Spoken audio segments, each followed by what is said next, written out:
Hello again, everybody. Welcome back. It's Brian, Mr. Betcher, and Miss Berlin for Breaking Down Security. Hey. Hello. Wow, that was languished, Mr. Betcher. Where were you last week, Mr. Betcher? I don't remember. Well, you're going to need an excused absence. Oh, basketball. You're going to need a note from your parents describing why you were absent I'll last get a note week. from my daughter. How about that? Okay, that'll be fine. How'd she do? They lost. Oh. Yeah. Womp womp. Was it like a single elimination thing? No, it's like they play 4 games and then they choose the winner. Ah, okay. All right. So, well, that's cool. Well, I'm glad she's in a sport that she enjoys. Yep. Cool. All right. So, Miss Berlin is going to be out next week, so we had a nice weekly show here. I'm actually excited about next week. I'm sorry you're going to miss it, Miss I know. I've missed so many interviews that I've wanted to be at. Well, that just gives us a reason to come back and have them again. I guess. Yeah, I have a long list of people now.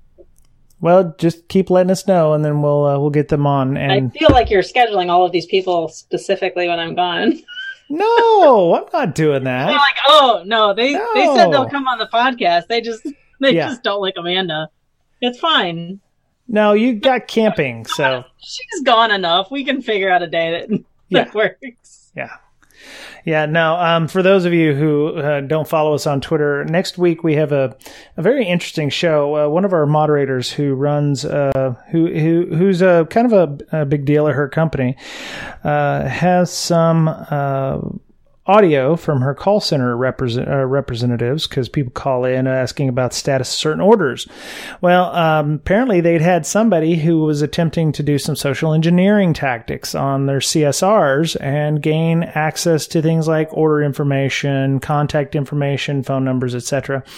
So she's got some audio from that, and she's cleaned it up. So, what do they say? People are protected, whatever. So we're going to hear that next week, and probably the week after, talking about what they did to fix it, training before and after and stuff like that. So yeah, you're going to hear actual audio from attacks, social engineering attacks, and SECTF stuff. So I'm looking forward to that. So. Mr. Betcher, we're going to talk about some malware that we wanted to talk about last week, but somebody wasn't here. Have you seen anything interesting at your workplace this week or in the last few weeks with regards to any malware infections? Yes. But on the top of my head, it escaped me what it did. Yeah. Thanks for giving me ample warning. I always try. Yeah. But it was pretty cool. I just don't know what it was. Yeah? Well, you didn't get hit, though, right? No. Yeah. No, but it was pretty cool. Phishing email type stuff. Hey, what is this? Let's check it out. Right. Did all kinds of things. Okay. All right. Ms. Berlin, have you seen anything or done anything interesting at your workplace? We saw a SQL error send us a very, very, very, very large amount of logs. I'm sorry. How does a SQL error send you a lot of logs? Is it like somebody doing a query in Splunk and pooched it? No, it was some kind of, because we take logs from everything and anything that the servers do. And one server, let me see. Hold on. Let me see if I can find it. I have the numbers. One server was something like, I want to say it was a couple billion logs in less than a day. Wow. You mean like lines or like billion bytes, like terabytes or something? No, like log entries. Oh my God. Yeah. So would that be a developer pushed out some code that had the error in it? They don't know because their SQL person had left on vacation. Of course they did. Yeah, so this was a ODBC driver incorrect syntax error. Oh. And it was generating 154,000 errors per minute. Oh my God. So it was a really, really, really good stress test Wow. for our application. So when you guys noticed it, were you able to block that or like send that to dev null? They negated it in their NX log config. Okay. Whew. Good Lord. Yeah. How much is it? How much is a billion lines? It's text, right? It's not like a binary It's format? text. Yeah, the raw event log is maybe 1, 2, 3, 4, 5, 6, like 7 lines. Okay. Wow. I don't know. Yeah, it was a very large amount. And on one day, it was 222 million. Jesus. And that wasn't even a full day. I miss the old timey days where when you would have logs in like Linux or Unix, actually it was Solaris back in the day. I would look at these logs and it would be like, oh, bad, bad, bad, and it would be like bad, and then the next one would be like this error repeats like 5,000 times, and then the next line. So if it's the same line like 5,000 times, it tells you, oh, you got this one times 5,000, versus oh, you just got 5,000 lines of the same line. So yeah. Yep. Wow. Yeah. So that was fun. Nice. You're a logger. What's that? I said adding logic to a logger. That's really a foreign concept these days. Well, yeah, because it would have been ODBC invalid syntax. You got this one 300 billion times or whatever. Yeah. Yeah. It could have been 2 lines. One line, the error, and the next line times 500 billion. That's just a counter. Yeah, exactly. That actually makes great sense. Yeah. Yeah, I mean, I guess the only reason you would want it is maybe for like a timeline kind of thing. For forensics, I mean, I believe you could actually explode those 5,000 lines out if you wanted to, if memory serves. But yeah, I don't think you'd want to blow up like 300 million lines or whatever. So that'd just be a zip bomb. It would be a zip bomb. Actually, did you read about the zip bomb that came out just recently? Nope. Somebody took. I'll have to find the link to this, put it in the show notes. But it was a 46 meg zip file, and when it's unzipped.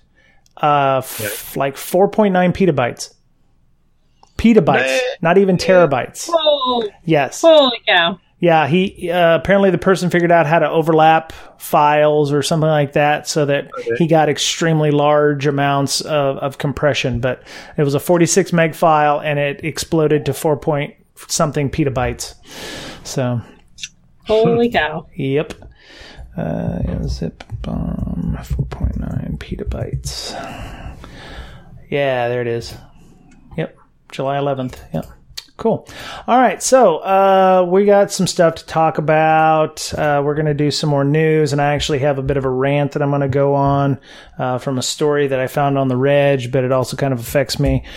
We'll see how it goes. So what we wanted to talk about last week, Microsoft put out a blog post on July 8th about dismantling a fileless campaign, and they detected it, I believe, with Microsoft Defender. And it was something called Astaroth. Sounds like a bad guy on World of Warcraft or something. So, Mr. Betcher, you know a lot about the malware stuff. What does fileless malware mean to you? Well, see, it depends on one's definition of fileless.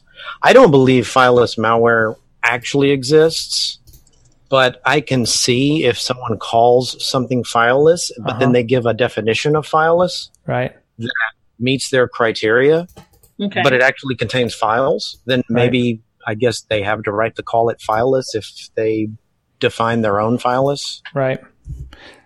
So I went to Microsoft's, it's an article called Fileless Threats, and it gives a chart of what types of fileless malware there are. Yeah. Right. Did you see that link in the article? Yeah. For clarity, fileless threats are grouped into different categories. So they have type 1, type 2, and type 3. They talk about hardware, execution, injection, and exploits. Yeah. Besides the hardware stuff, all the other ones have files. So it escapes me where they're getting the term fileless. Maybe they're just trying to scare people by saying it's fileless when actually they meant the opposite. It is a file. I'm not sure. Like, you see the word file in this chart no less than 6 or 8 times, I'm thinking. Right. So I don't really understand why they're calling it fileless. Maybe some aspects of the malware are fileless. Yeah, that would normally have a file, doesn't anymore. Right. Right, but that would be pretty much every malware. Right. Today, right? I mean, I don't get it. Like, they put exe next to the word file in their chart. Well, they of malware. So I'm not sure where what all the hubbub is about fileless stuff. Well, they have 3 different types here. So file type 1, no file activity performed. Then they have type but then 2. they say bad USB. Well, what's on a USB if not files? Yeah, well, there are attacks where the USBs will actually have something written into the chips underneath that when you plug it in, it's not detectable as a file system, and it does mount that. I don't know if that's bad USB. It might be something else, but no, I get your point. And the motherboard stuff, with firmware, you can always, is BIOS a file? I don't think it is. You're flashing a bin file. It is a file, if not lines of executable code, right? Right. It's stored on a hard drive or any other type of medium, including BIOS. Yeah. Right. Yeah. So I'm not sure. Isn't something by the way, in memory stored on memory? By the way, if anyone has fileless malware, please send it to me. Yeah. A completely fileless malware can be considered one that never requires writing a file on the disk. How would such malware infect a machine in the first place? USB peripheral, like the bad USB attack, or even the firmware of a network card. So yeah, they're looking at things like firmware or inside the chips on the USB itself, or all these examples do not require a file on the disk to run. I think, okay, so their definition of fileless malware is the malware doesn't necessarily need to be on the system to run. So drive-by download or a JavaScript applet or something like that can run the malware for them and infect it and stay in memory. And then there's nothing to write on the disk. There's nothing to detect on the disk. It's all in memory. Right. So fileless is just something that's not written to the hard drive. Right. In pretty much all of these cases, right? At least with type 1. Because a service is a file written on the hard drive. Yeah. You start the service, you have to load a file. Mm-hmm. Well, and that's one. Yeah. Master boot record is on the hard drive. Mm-hmm. Right? Yeah. That's one of them. Yeah, but type 3, it says files required to operate Coveter, which you have mentioned before on podcast, uses registry keys, which are not a file. They're in a file. Yeah, it's scripts. I still think that counts. Yeah, right? Pretty much. They're on disk. What is a file? Yeah. I mean, you're not actually writing. Like, does it count that like all of them are SSDs now? So you're not actually physically disk anymore. Yeah. Yeah, I kind of went to one of their examples was, and they sourced MITRE ATT&CK, and this is called Astaroth, which you mentioned, Brian. So I hit Control F on the Astaroth techniques used, and the word file appears 10 times. So if it's fileless, why do they have to use the word file 10 times? Your question, don't question it, dude. Just go with it. Just go with it. Just go with it. Really? And line 3, compiled HTML file. That's the third line. Look, it sounds sexy when you use fileless, okay? Yeah, I know. It's advanced. It's advanced APT, okay? So, Sure. But yeah, Coveter is kind of cool. You have when you use a file extension, it runs a script. That script is located in the registry, which is a file, right? By the way, and it's loaded and run with command.exe or whatnot. Right. So there's a widespread fileless campaign called Astaroth that completely lived off the land. It only ran system tools through a complex attack chain.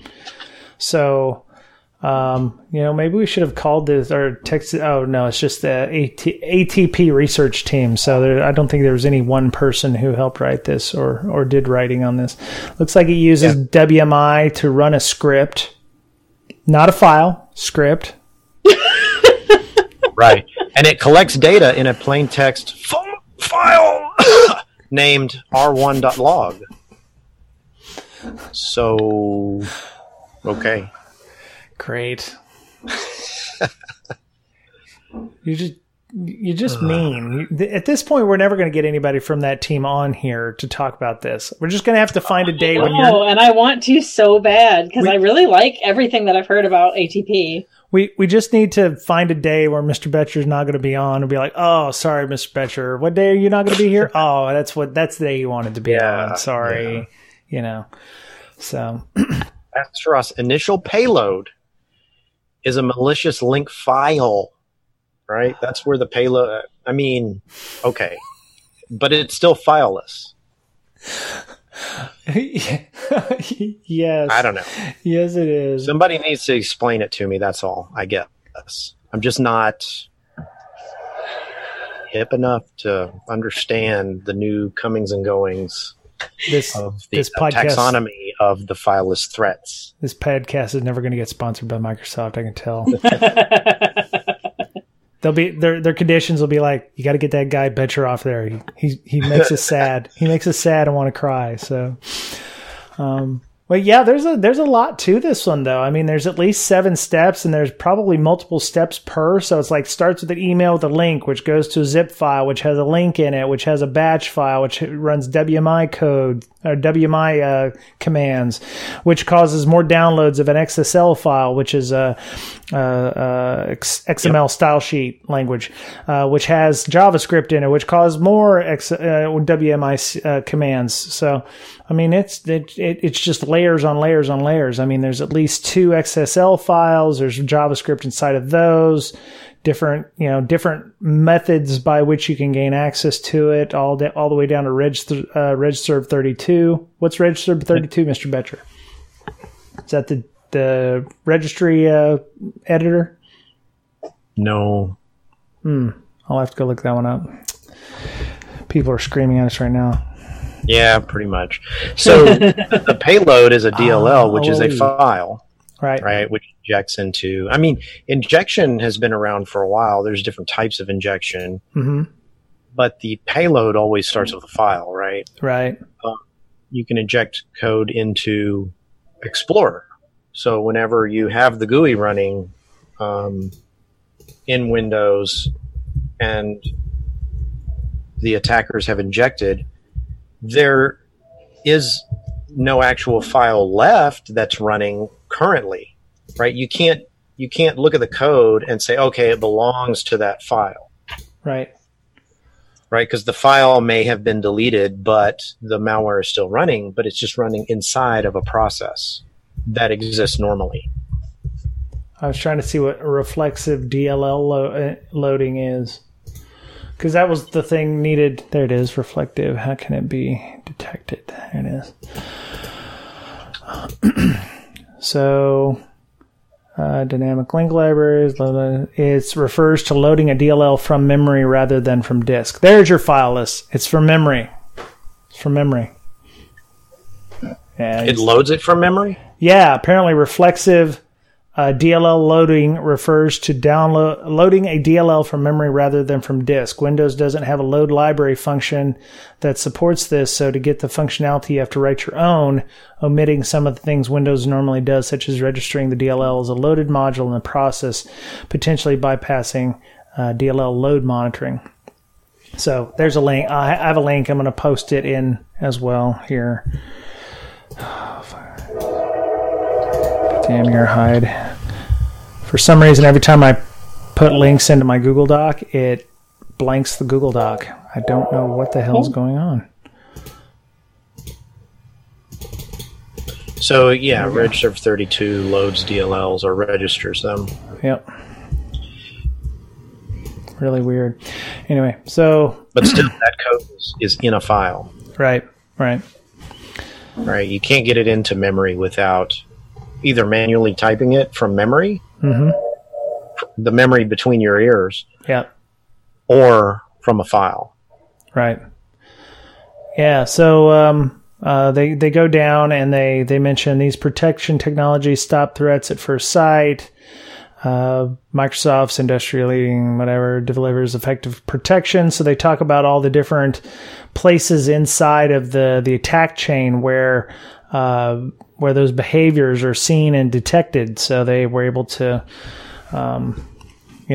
stop that before it got worse. So, it's cool that they were living off the land. It does seem overly complicated. There's a lot that could have gone wrong here to make this work. I mean, there's process injection, there's process hollowing in some cases, tons of DLLs, which, like you said, it's not fileless, but maybe some part of it is, which allows for that to occur. Reflective DLL loading happened more than once, and then the final payload is Astaroth, which is the bug itself. But yeah, there's a lot that could have gone wrong or could have been interrupted by just good, logging and watching for these things. Go ahead. I read this article. The first time I read it, it said, it's interesting to note that at no point during the attack chain is any file run that is not a system tool.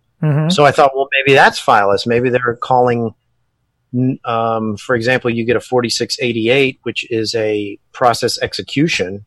And in the process execution log entry, you will see the file on disk of what ran. Right.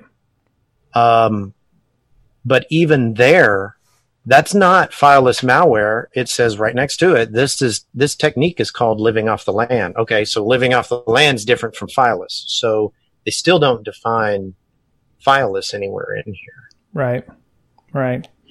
Yeah. It's fairly involved blog post talking about, the different MITRE techniques observed, scripting, obfuscated files or information, XSL script processing, WMI, 1047 on the MITRE techniques. And then they go into how Defender, has different, monitoring engines and things that they're using to look for specific bits. So, yeah. So I have to say that the malwarians, they have Defender too, and they know that all Windows 10 boxes use Defender by default unless you manually disable it. So if they're going to send out a campaign, they damn well better realize that their malware needs to in the very least, bypass Defender. Right. Right, if they're going to go anywhere. Yep. Which is why I don't recall a malware that we've gotten in the last year and a half that didn't get past Defender. And it's not that Defender doesn't work as well as the others, it's because every system has it. Right. If every system had, pick your second generation antivirus. If every system had that, then every malware would bypass it virtually. Right. So the conclusion is they say that fileless threats are not invisible. So they say that being invisible may help you for some things, but you'll should not be under the illusion that you are invincible. You may be invisible, but not invincible. Same applies with fileless malware. Abusing fileless techniques does not put malware beyond reach or visibility of security software. Is the idea that you're put on the trail of something. So, I see 4688, I see da-da-da-da. Then all of a sudden it becomes fileless. Some part of it becomes fileless or not, making any system logs or adding anything to the system. And it's like, oh, you're like bloodhounds lost the trail. Is that the idea? It's like, oh, that's why the fileless is so, is good. Oh, we added a registry registry. You're not going to see the malware running by just looking at Task Manager. Right. It's not going to be that easy. It's going to be inside, in this example, it's going to be inside a process that's running. Right. Okay. So there are a lot of indicators. There's 7 steps, I think, on this chart. If you click the link in the show notes, you'll get to these 7 things. A bad file calling WMIC, that's an indicator. Right. JavaScript calling WMIC, that's also an artifact, right? Well, I hate to ask the question, but is any of this in typical logging, or is it we have to use something like your LogMD to enable the WMI logging properly? Well, a lot of these things are going to be in your antivirus or your, what is it, Next Gen AV? Mm-hmm. Yep. JavaScript calling WMI, and then WMI downloading a file. WMI shouldn't be downloading files from the internet. Okay. That's right. That's an artifact right there. That's a red flag. That's a Sev1 or whatnot. Right. Yeah, downloading payloads from the internet, certain files that shouldn't be. If it's not your browser, then it's probably bad. Cool. Things like that you look for. When I was trying to look at all the Windows logging and PowerShell, like advanced PowerShell logging and stuff, and that was one of the things that I tried to. I have a very long, weird regex that I'm trying to write to capture all that stuff, and one of them was like downloading and running something in PowerShell like that. Yeah, downloading a file and then executing it through PowerShell. Yeah. Yep. That little chain right there is very suspicious. Yep. Right. And fortunately, with the PowerShell logs, I mean, most malware or droppers obfuscate the PowerShell commands in whatever way. You've seen or heard of Daniel Bohannon's what did he call it? DOS. Well, the new one is DOSfuscation. You can do it in DOS, but his PowerShell obfuscation. And most of the malware we see after he did his presentation at DerbyCon uses his techniques. Oh, okay. Wow. But fortunately, the PowerShell logs deobfuscate that automatically, so you don't have to sit there and try and decode all that stuff. It'll be in the logs in raw text. Cool. Okay. Was there anything else that either one of you wanted to discuss about the MITRE techniques, or the behaviors of the malware itself? No, I'm waiting for your rant. I've noticed that a lot of AVs are actually putting the technique IDs in some of their consoles too. Oh yeah. So when you see a hit on something, they'll show the technique ID right there. Oh. Okay. Next to the hit. Yep, I just noticed that the other day. For a certain vendor. Huh. Okay. Well, that's cool. We had a link in here about finding and interpreting firewall rules. That was okay. We put the link in about the zip bomb stuff. It was a 46 meg file and 4.5 petabytes of data. So that one's in there from Extreme Tech. Okay, well, let's get ranty, y'all. So this is a privacy issue, one that I find very important. Seeing a disturbing trend, especially with some organizations out there that very small business, like they're trying to make their first to market kind of thing, and by doing so, they're just a privacy nightmare. There's an article on the register.co from February that I was reading about Google's requiring all these vendors to go through a specific specific engagement with regards to how companies are using OAuth in their environment. And so the privacy policy plan in October 2018, they say that it's about how developers of applications are interacting with Gmail messages. So this came from some of the Cambridge Analytica and the Facebook items that came out. They've revised their API rules, and applications must submit for testing. So there's a couple of companies that are out there doing these testings one of them being mine, Leviathan, and the other one is Bishop Fox, which there's a Hacker News article out there. You can go to Y Combinator or whatever and look it up. Somebody was complaining that, we had to pay anywhere between $15,000 to $75,000 for this stuff. And there's a lot of companies out there that are just using these APIs, which allow for reading, creation, and you'll read this in the register. The OAuth API scopes or restricted scopes are Gmail APIs that allow for the reading, creation, and modification of meshes, contents, attachments, metadata, or header, or control mailbox access, mail forwarding, or administrative settings. And these must face extra security and scrutiny, according to Google, backed by an annual security assessment. So every year, you're going to have to go through this letter of assessment from Google by the end of 2019. A lot of these companies are, complaining online that they said, Google has enhanced privacy requirements, but a lot of these companies are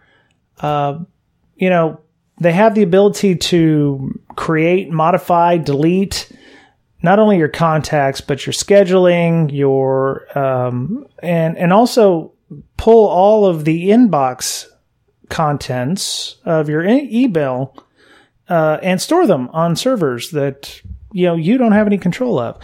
A lot of these companies don't have restrictions on what gets slurped up, so everything innocuous from your recruiters, your marketing or salespeople along the lines of, we contacted blah today, it was really hopeful. A lot of them are under the guise of, recruiting or lead generation. If you're using Salesforce, you have a sales team who's doing this.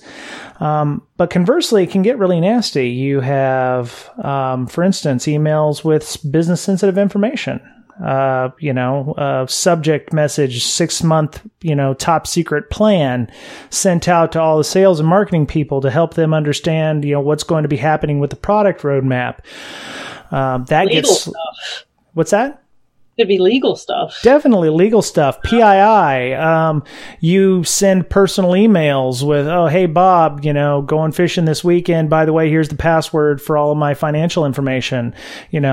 All of that gets slurped up and sent over to these companies with the idea that, they're doing it to help train their AI to help with lead generation, or you're as a manager, you need to know how to better communicate with your subordinates, and our AI helps you understand ways that you can do that. Or something as simple as, we want to make sure that when emails are sent from sales and marketing people that we send a tracking pixel in all of the emails that you send out from your sales and marketing team to people. And when they open those, then that tracking pixel reports back to us and tells us that these are happening. That this was opened and successfully read. There's applications out there that just want to let you know if somebody's actually opened and read or looked at your email. Companies need to think about this before they integrate this into their organization. Their sales and marketing people, yeah, it's great. We want to make it easy for you guys to generate leads and money and whatever, blah, blah. Hashtag not really. There's a lot, they're collecting the information, they're storing it for how many ever, days, months, even years, with the idea that, we'll add additional functionality later on that we can use the information we've collected from you and God knows who else to train our machine learning and our AI to do these things. So, it just bothers me. And as a privacy person and as a person doing these engagements with some of these companies, I ask them these questions and it's like a deer in the headlights, like blink, blink, blink, blink, blink, blink, and I'm like, aren't you, how are you storing this? What are your privacy policies? Oh, we have privacy policies. We like them. And I'm like, well, when were they updated? Or, it just seems like they're not thinking it through because they're too busy making money. So, if you're a security team and you have a marketing team, and I'm sure that they're doing everything they can to, get around any kind of, email requirements that you have. We actually had this problem at my previous company, which I actually probably should get off that horse. I used to work for CrowdStrike, and we had an issue where some of the salespeople wanted to use some technology like this for generation of leads and making sure that all of that stuff got ingested properly into Salesforce. And we did a third-party assessment and found out that they were going to pull all the information out of the salespeople's inboxes and put it into their own system. And we put the kibosh on that. You really need to talk to your sales and managing people before they accidentally put these things on. And some of them are like browser plugins. So you can go to Chrome, download a plugin for your Chrome browser, and it does everything for you. Lead generation, recruiting, all that stuff. I don't know if some of you have gotten emails where it's like, hey, we want you to do X. Like we get these for, hey, Bob wants to come on the show and talk to you. So I delete them. 3 days later, hey, we noticed you didn't reply to the email. Bob still really wants to come on your show. Delete.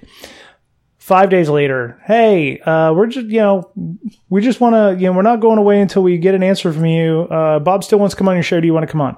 Those are all generated. They're all fake. So, delete them.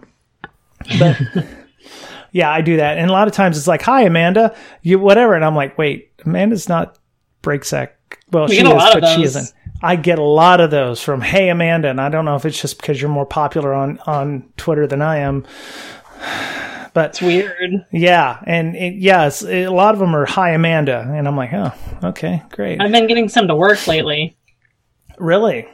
Mm-hmm. Not to me, but to like other email addresses. Right. I mean, I've gotten some to mine too, but you can tell it's all just fake. Yeah, it's definitely they tend to do an okay job with the templating, but sometimes they get things written wrong, or I have a feeling it's probably because your name was first alphabetically on the iTunes lookup. So yeah, oh maybe. And it's like, hi, Amanda, and so that's what happens. So a couple questions. Yes.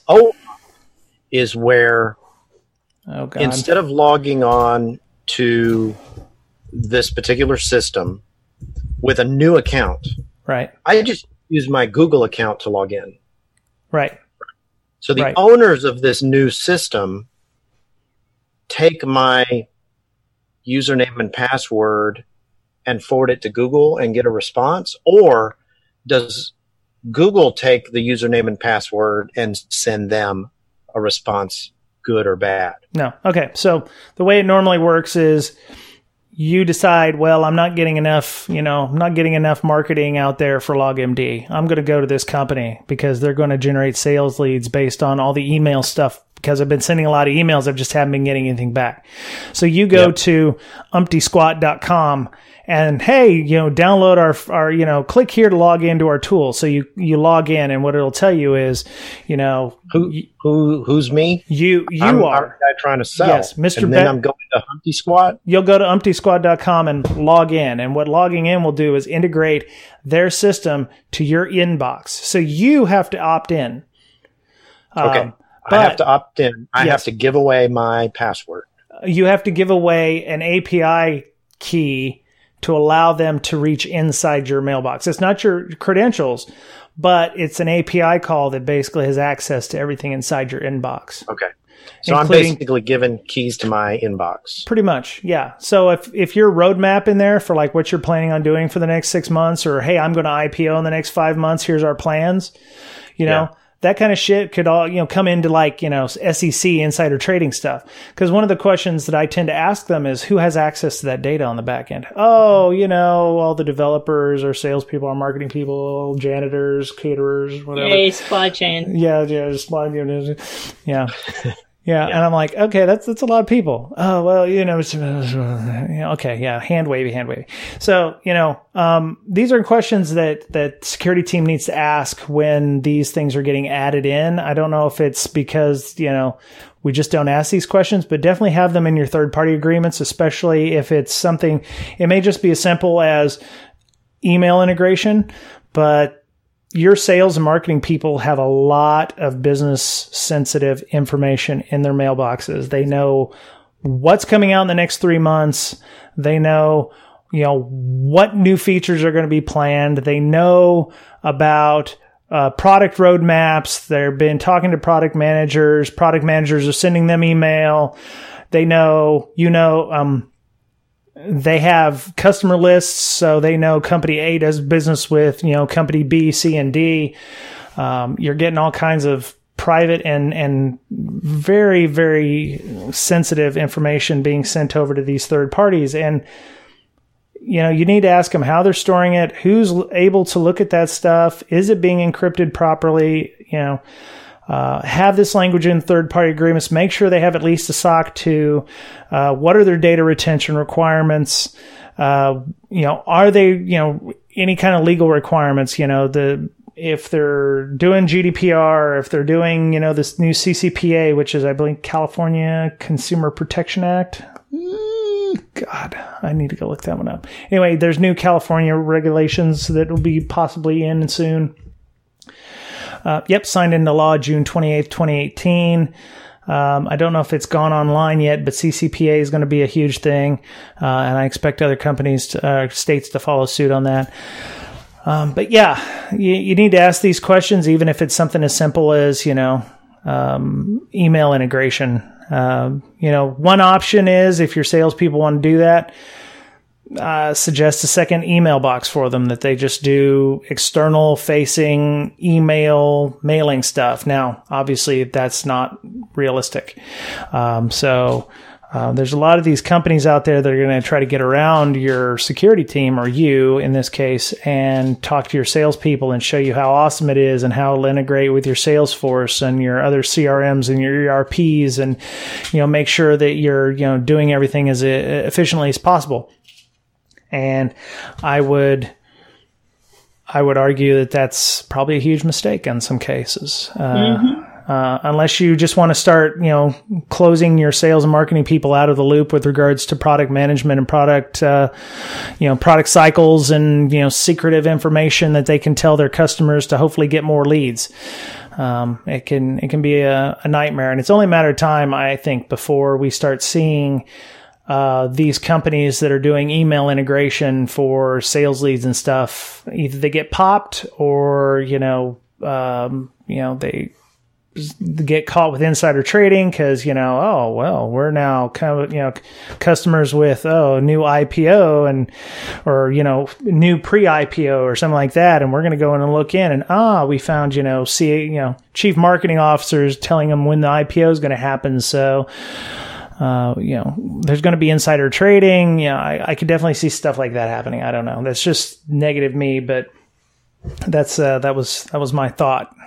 With regard, and was that ranty? Was that ranty? Yeah, I think it was ranty enough. Yes, cool. Yeah, good job. Yeah, I'm channeling my inner Jack Daniel here. So, so there's a link in the register.co from February talking about what it takes to do this stuff. Matter of fact, the first line on it was they wanted to, what was it? There it is. Google's stunning plan to avoid apps slurping Gmail inboxes. They may not slurp Gmail inboxes. Some of these actually will only work with like G Suite, or some will only work with Office 365 or certain domains, or some of them are actually, they need to be shown that this is not good. So, So there you go. If you're get with your privacy folks and help them understand this as well, and if you have a privacy or a compliance department, and help them understand the ramifications of a leak of third party data or data from third parties like this. So there you go. Maybe this is one way FICO gets their information. I've been doing some research on security risks or cyber risk scores. So if you Google FICO cyber risk, it'll take you to a FICO site, and they basically score your company. Okay. You type in your company, I guess you get a free score or whatnot. And surprisingly, they know a lot of information about your company. You have to do SEC filings every year. So you have to disclose whether or not you've been breached, how much money you make. Well, they know a little bit more than that. Oh, yeah? Yeah. Such as? Like they'll do scans of your external sites. They'll know how many, if you work for a big company, they'll know all of the companies that your company has bought, and they'll ask you, well, which subdivision of your company did you, information that probably became public 2 days ago and they already know it. Things like that. It's very interesting. That's interesting. Yeah, I would say that you have to, if it's gone public 2 days ago, you've had to file some things with the SEC to say you've been acquired or are acquiring these folks. You just keep it under wraps until it's, been announced publicly. Sure, but there's other things too. Yeah. Yeah, and they can score your company and all that stuff. So it's and when I went to people showing them this, they're like, yeah, there's no way that they could get this information. How is this possible? Fair Isaac Corporation. Okay. All right. That's what FICO stands for. All right. Yeah. So your scores. Check your FICO score. Yeah, it's like your credit score for people. So, all right. So, I don't have anything else on, other than, check your privacy, make sure that, you're, doing what's necessary to make sure that your third party and any data that's leaving your company is being looked at and scrutinized before, somebody else gets it and does God knows what with it. So you think your DLP would, but then again, you've approved it not in your company, right? So they could download whatever they want. 4.3 petabytes, and you wouldn't even know it. Yeah, it's not inside your organization. It's up there in the cloudy spaces. So, yes, yep, in the cloud. Yep. I think we'll hold off on the Twitter thing down at the bottom here. So I was poking around this week, found some cool tools. One called Windows Kernel Explorer. So that was pretty awesome. Let me click on that link and bring it up here. It's from a guy called Axt Mueller, AXT Mueller.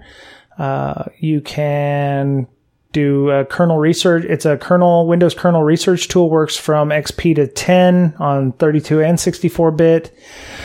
Let's see, what does it do? Main features: does process management, module thread handle, memory, Windows hook, etc., file management, registry management, and Hive operations, kernel mode callbacks, kernel mode hook scanning, user mode hook scanning, memory editor and symbol parser. Enables and disables some obnoxious Windows components. I didn't read number 10, so that's pretty cool. Path modification for driver, process, and process modules. So it's in a nice UI here, and there's a lot of good information there if you're interested in exploring your Windows kernel, seeing what's available there. The other one was RevSSL, and RevSSL is from it's on GitHub from the Second Sun, SUN, not SON, and it's a way to automate OpenSSL reverse shells and packs it into a script. So it's just a bash file. You can put it on your Windows you can put it on your Windows Linux and run RevSSL and create a reverse encrypted SSL tunnel back to your organization, or reverse shell back to your organization. So if you're a red team or your blue team and you want to automate that without having to look up or copy paste OpenSSL commands, that's a pretty good one there. That's in the show notes as well. So. All right. I think that's it for the week. We can definitely talk about that Twitter post next week or in the coming weeks. So, Ms. Berlin, you're going to be a very busy person over the next month and a half. What are you doing? Just forever. I'm just busy forever busy? now. Okay. Next up is DEF CON. I have a panel at the Blue Team Village on Saturday at 1. Okay. That people should go listen to. What's it on? Something about small business security. But cannot remember for the life of me what the name of it is. But you're going to be on the panel and you don't know what you're talking about. There's plenty of time. 1 second. Doing things on the cheap. Please hold. Security strategy for small to medium business. Okay. All right. That's good to know. That's a good topic. Yeah. Yep. So it should be fun. Yeah. I am not speaking at Black Hat. What? For sure. How come? What happened? Did your invite get lost in the mail? No, I was already invited. Oh. I may be speaking at Black Hat Europe instead. I don't know. We'll see. I don't know. Oh, did you Where's just... that? London. Besides Europe. London. I think. Yeah. You know what? That's not bad. That could be worse. I mean... Other than I have to pay for it. Oh, yeah. And I was already going to Vegas. So. Yeah, that's true. That kind of sucks. Yeah. All right. So... but yeah, that's next. DEF CON's next. So I'll be there driving again.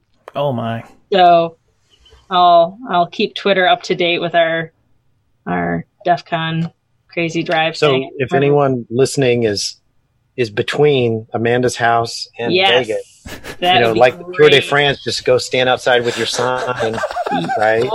Or if you have place for 4 people to sleep.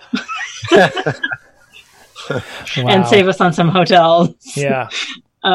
We will be driving through like Denver. I'm assuming we'll stop in Denver. I know we'll stop. We're going to stop in Des Moines. Oh my God, you're going way north. Oh, wow. I am north, dude. No, I figured you'd be taking more of a southwesterly approach, going through like the 44. Des Moines is southwest of me. No, wait, you're going Des Moines.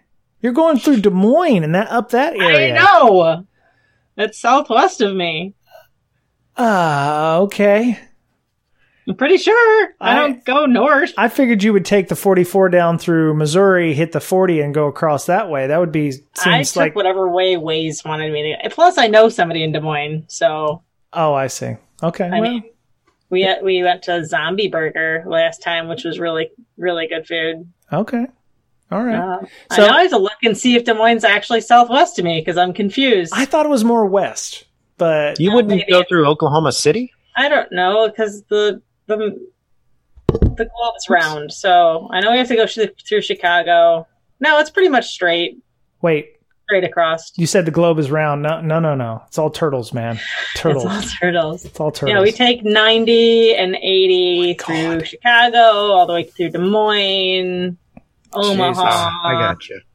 Yeah. 80. Okay. 80 and 70, 80 all the way to almost Denver, pretty much. Man, that is some flat land back there. So anybody in Nebraska. So boring. Yep. Last time we stopped in a little bit past Lincoln, I think, Nebraska, and stayed like mid-Nebraska somewhere. Because that was like 14 hours driving. Goodness. So anyway, if people, if that's rough, man. So anybody in Lexington, Nebraska. Wait. Wow. Yeah. Well, and there might be some bodies to take at some point. I don't know. 2 of these people I've never road tripped with before. So what's that joke I heard is like hitchhiker gets in a car driving down the road and hitchhiker turns to the driver and says, "Hey, thank you for picking me up, but how do you know I'm not a mass murderer?" And the driver says, "What are the chances of 2 mass murderers being in a car?" So yeah. Like that. So, all right. Well, if you are in Nebraska and you're living along the I-80, wave a flag when you see Miss Berlin go by, and she'll be on Twitter. What's your handle on Twitter? So at InfoSister, INFOSYSTIR, or at Hackers Health. Awesome. And you're going to do a village? You're doing some villages? We're not doing a village at DEF CON, but we are going to have, there's some kind of diversity event. Not sure what it's called, but it's going, there will be more information online that we're going to have a table at for a couple hours. Okay. Saturday night. Cool. Saturday night. Boy. So yeah, we're just going to put like stuff out at our table just to kind of tell people about us. But I didn't want to do a full village at DEF CON. It's kind of pointless, I think. Yeah, there's a lot going on there, so you would have gotten lost in the shuffle, perhaps. So, All right. Mr. Betcher, tell us all about what you're doing. Well, I'll be going to DerbyCon. At least that's the plan. Yeah, me too. Yeah. I got tickets. I got training. So yes, I remember. Yep. How's the LogMD going, by the way? It's going good. We're about to release another version. Cool. Pretty quick with tons of changes. So okay, that's awesome. Awesome. A lot of downloads lately, so people are talking about it and checking it out. So that's good. All right. How would people, get a hold of you if they wanted to talk about LogMD? You could hit me up on the DM on Twitter @BetcherPwned. Nice. Or hit the website log-md.com. Nice. All right. So podcast is at Brakesec on Twitter, Brakesec, and I am on Twitter. I don't have a fancy handle. I'm just Brian Brake. So that's with a Y, BryanBrake. And we have a Patreon. Thank you to all of our Patreon supporters that helps us buy swag. Matter of fact, just before we started, Amanda was like, hey, we need some more stickers to give out to people. We're going to have to go to Sticker Mule and get some more. And I was like, okay, just, send me the receipt. That you're helping us by supporting us for stickers, paying for the Zoom here that's now been fully patched, and we don't have to worry about seeing everybody pantsless when we bring up our Zoom. Hosting time, just time for posting the podcast, that kind of stuff. So, it's very much appreciative. If you've gotten value from this show or from any of our other 278 shows, feel free to, if you can, drop us a couple bucks. We appreciate all the support that we get from that. So, we have a TeePub. You can still get Ms. Berlin's face on a t-shirt. You can get one of our t-shirts, and we get a little kickback from that if you don't want to give out to the Patreon. You can also get mugs and coasters, and I saw that on TeePub. It was like mugs and coasters and stickers and T-shirts and like all kinds of stuff. You can just put our logo on anything you want, and you can put Ms. Berlin's face on things too, coffee cups, and because who would not want that? You know what? That's your before picture, so you need to I update need a new that. one. You need to update that with a new picture. So yeah, mm-hmm. So we're on iTunes, Google Play Store, iHeartRadio, tons of places you can find us at. I forget, is B-Sides. What is it? Crap.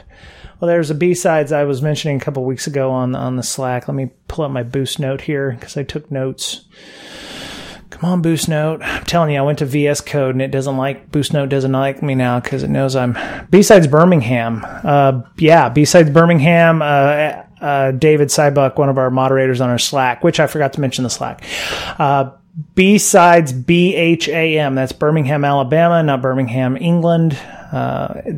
CFP for that is still open until August the 11th. So if you're interested in talking at a local B-Sides there, go check out bsidesbham.org as well. So you can do that. They have a CFP open until August 11th. So Slack's going well. We have a CTF club that meets semi-regularly. Trying to get Pinky Pone to, do that regularly. He's having people come on talking about various things. We have book club. Cult of the Dead Cow, I think, was being ran for our summer reading program. If you're interested in reading along with all of our Slackers, you can join us by sending a DM to our Twitter at Brakesec, or you can email us at bds.podcast@gmail.com. All right. Well, Ms. Berlin, I will talk to you hopefully in a couple weeks. We'll have our podcast with just Mr. Betcher and myself and our moderator, Director InfoSec, who's going to be on.